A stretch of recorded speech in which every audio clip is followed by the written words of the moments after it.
Prepare for liftoff. It's time for a launch update.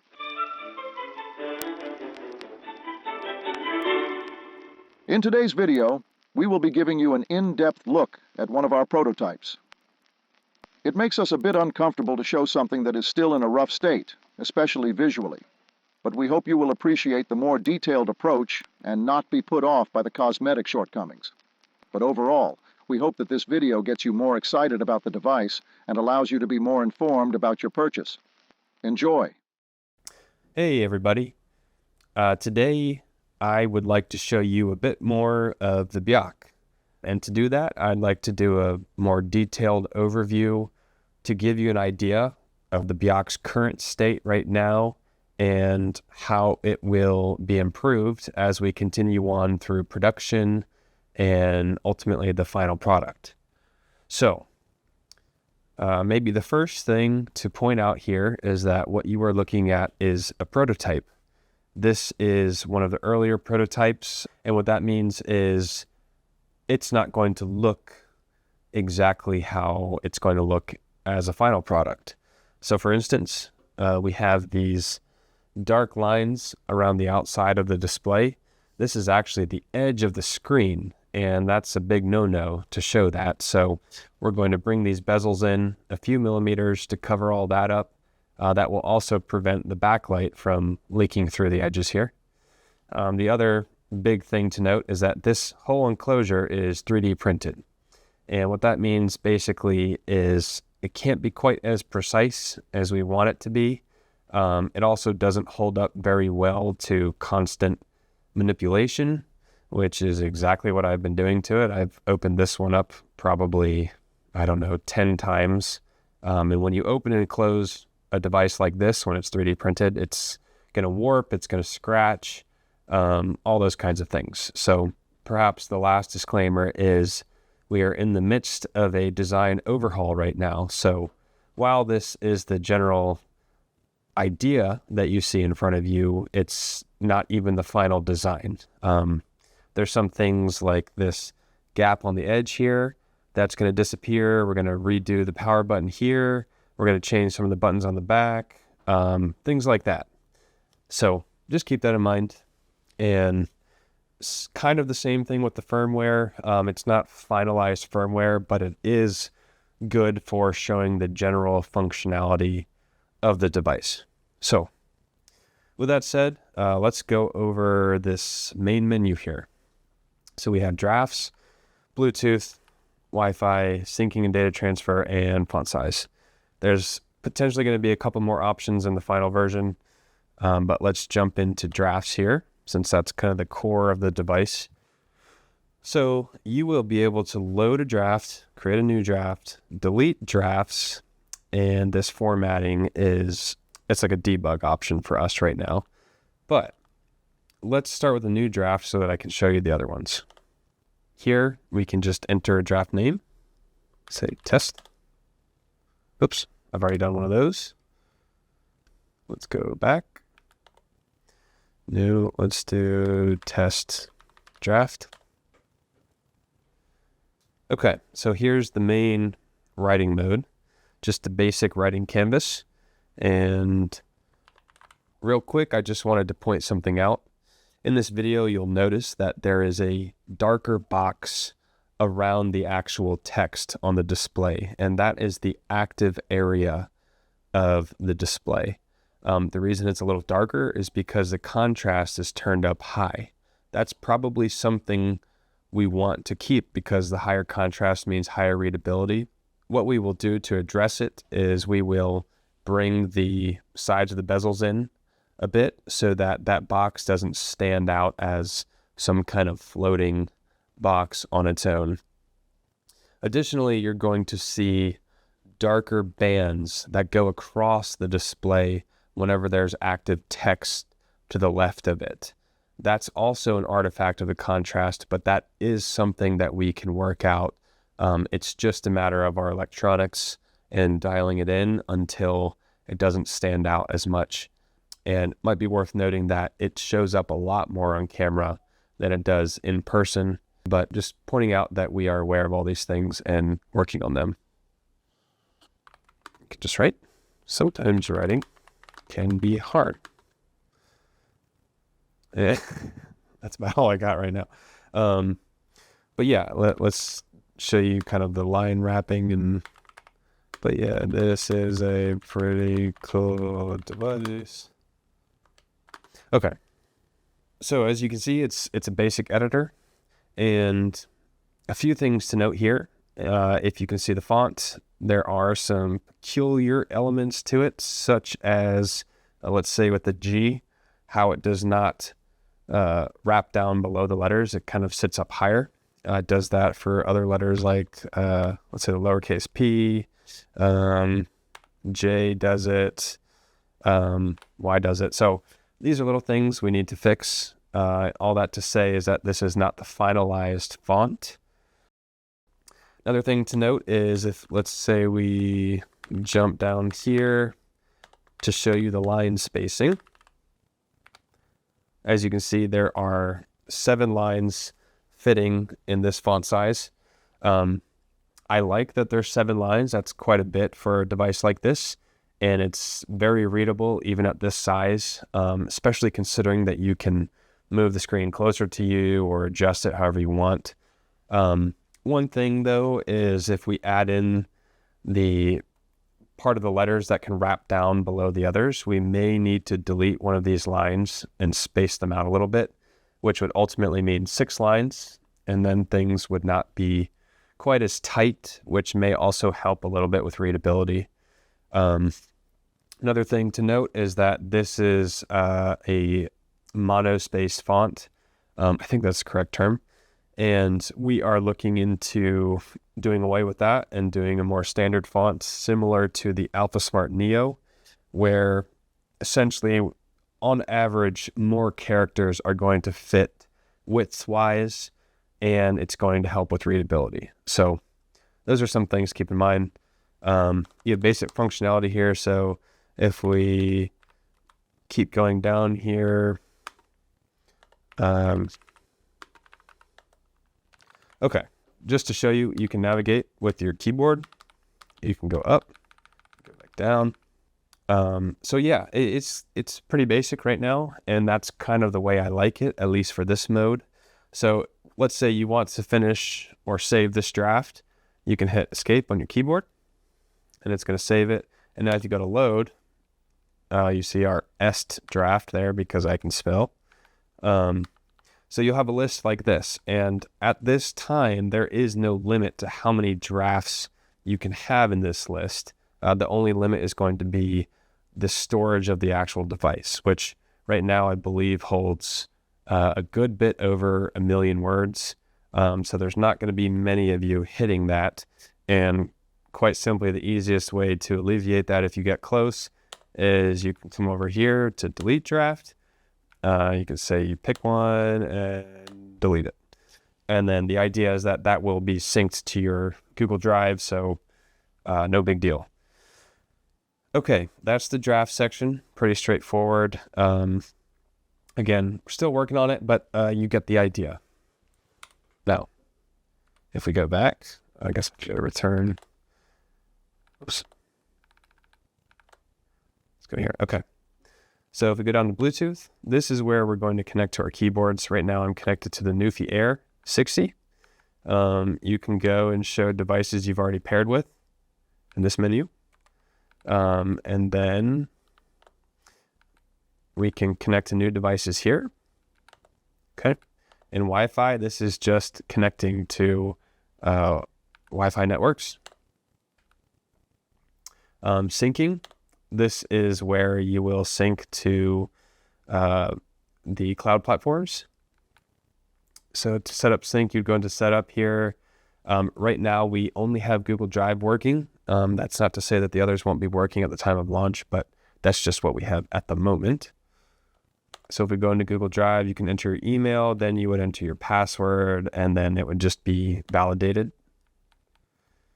This enable USB file transfer is because when you plug the BYOK into your computer, at least in this current iteration of the prototype, we have to enable file transfer. I think the idea is that we're going to make that an automatic process.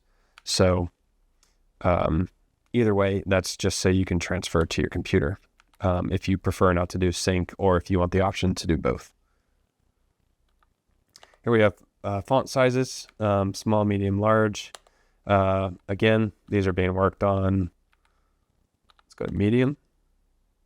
Back to our est draft. So this is medium right now. It's a bit bigger. Certainly readable. Has the same issue, which is the character drop downs on those certain letters. Okay. If you want to see large, we can do that. You may have to cover your eyes depending on how far along it is. Let's see here. Yeah, it's a big boy. Say what you want about that. It won't hurt my feelings. We're working on it. Okay. So that's the general idea. If there's other parts of the firmware that you want me to touch on, or if there's features I didn't mention that you're wondering about, feel free to ask about those in the comments, and I'd be happy to go over them with you. This is sort of meant to be while it is detailed, it's not every detail, just so I can get to everything at once. One thing I forgot to mention that I'll add in real quick here is the status screen. So when you're in writing mode, you press Control and space at the same time, and this status screen will pop up.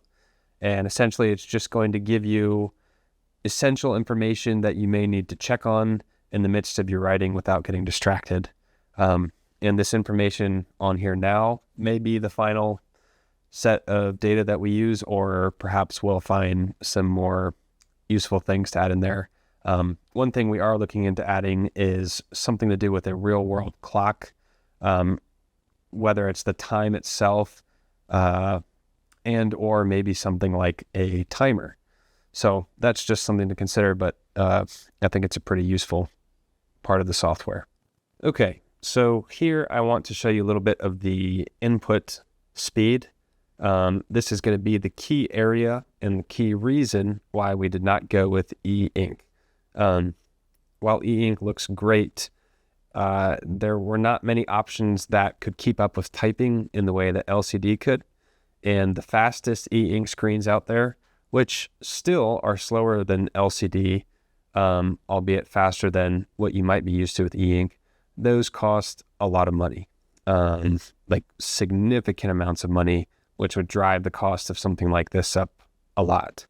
That said, I wanted LCD from the beginning, even when any e-ink option was on the table. I like the look of it. I like the old school feel of it, and I love how snappy it is. And then also the backlight is much easier to implement on LCD. So that said, I'm going to show you now how quickly the typing is registered. So let's go here. If we do T, Y, T, Y, T, Y, T, Y, as you can see, basically no delay. If we do it fast, it keeps up quite well. So I don't think there's going to be any complaints about input delay or anything like that. And I just kind of wanted to make that clear for anyone who didn't understand the difference or why we may have chosen LCD over e-ink.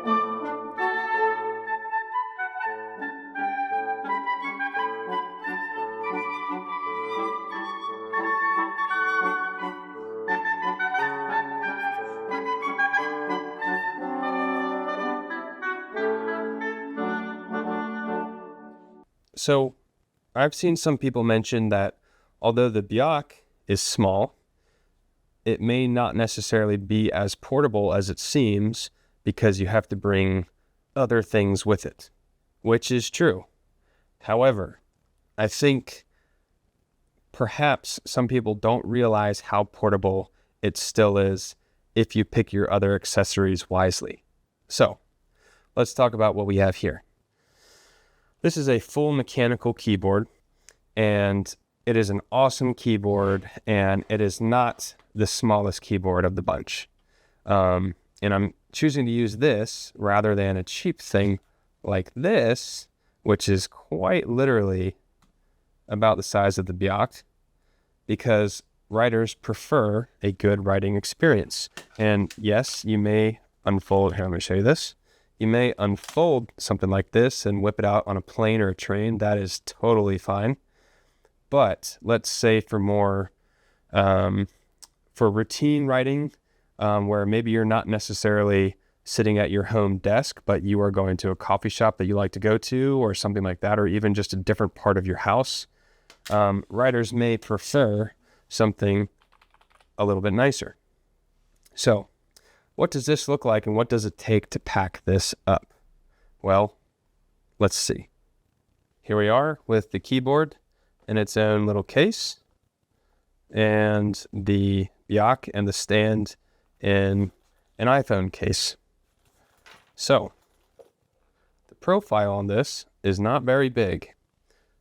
Even with thickness, it's not very big. Let's take this guy. Here we have the AlphaSmart Neo again, and it is roughly the size of the keyboard, albeit a bit thicker, but it is not a big package, and it is quite easy to pack. And again, this is assuming you want a keyboard of this size. If you are totally fine with a smaller keyboard, we had one on our Kickstarter that is actually much nicer than most of the little cheap travel keyboards, just build quality wise. But let's say you really can only swing a $15 keyboard like this one, and you're fine typing on it, which many people are. This is it right here. This is the whole package. And of course, in case I didn't make it clear, this one folds. Okay, so let's look at that compared to the Neo. That is your whole writing setup in there, including the stand and everything. So again, for people traveling, going on planes, trains, where you have those trays in front of you, things like that, this is not bad right here. But yeah, okay, let's move on. Okay, very quickly I'll go into an aspect of the BYOK that I'm going to focus on more in a separate video, but that is the magnetic mount on the back. This makes it so that the BYOK can be mounted to all sorts of stands that are already on the market, and kind of provide you with essentially infinite options for positioning and things like that. So let's take a quick look at what is possible. So here we have a lineup of stands, and as you'll see, they're not all magnetic. Here we have a small one, and this small one is the one that we provide with the Kickstarter pledges, and it's essentially just a tabletop stand. It can be adjusted at any angle, and it's very easy to travel with and just have attached to the BYOK at all times if you want. Let's take that one off. It's kind of hard to do with one hand. I apologize. Okay, here's the next one. As you see, no magnet necessary. This is another tabletop stand that if you prefer something a little bit higher or just a different style, you could do that. And here we have another. It's really hard to aim with camera in my face. Another one a little bit taller, magnetic, and a little bit taller, magnetic. Yeah, where's the magnet? There it is. There you go. And it also fits into these. And if you give me 1 second, I will show you that. Okay, so this particular one, It's a little bulky on the side. And this is actually a tablet stand that we had around the house. And this one can go much higher than the other ones if you want, but it gives you an idea of the flexibility. So if you already have stands laid around or things that can work like this, they don't have to be magnetic. They just need to be of a size that can hold something like an iPhone or an iPad. You can put the BYOK right into these things and get going. This goes for all sorts of things, which I will, like I said, show you more soon. But yeah, that is the possibilities of this mounting system. And they are truly endless. And yeah, I can't wait to show you more. You could have at least said goodbye. Anyway, we hope you enjoyed today's video. As we move closer to production, we expect to have at least one more round of prototypes featuring our last round of major design changes. We'll be sure you're the first to see them. Please feel free to comment below regarding any questions or feedback you may have. Thank you all, and take care.